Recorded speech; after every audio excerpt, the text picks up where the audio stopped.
Blood in the Soil, Part 1. They said the land was cursed, but no one ever said why. At the edge of Oboy Mills, where the ancient woods whisper secrets to the wind, there lay a patch of red earth where nothing grew.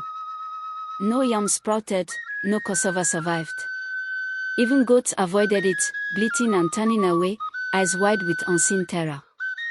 They called it Ola Oji, the dark soil. But when Obinna, a proud Lagos returnee and self-proclaimed modern man, inherited his late father's land, he laughed at the old wives' tales. All these village superstitions, he scoffed, standing tall in his polished brogues, I will build a poultry farm here. Cement will bury all your fears. Old Mama Nwaka, the village Dibia's widow, shook her head slowly.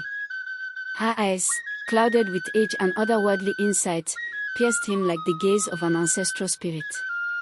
Land no dey forget blood, Obinna. Especially blood wey never received justice. He ignored her.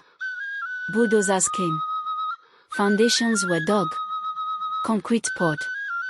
But from the moment his workers struck the earth, strange things began.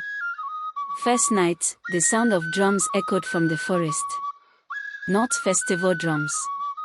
These were slow, heavy, like hearts beating from underground.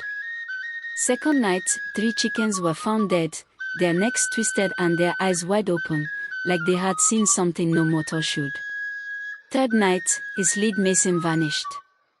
No trace, no footprints, only a smear of blood leading toward the grove beside the land. Still, Obinna refused to stop. I don't fear ghosts, he boasted. Only the poor believe in curses.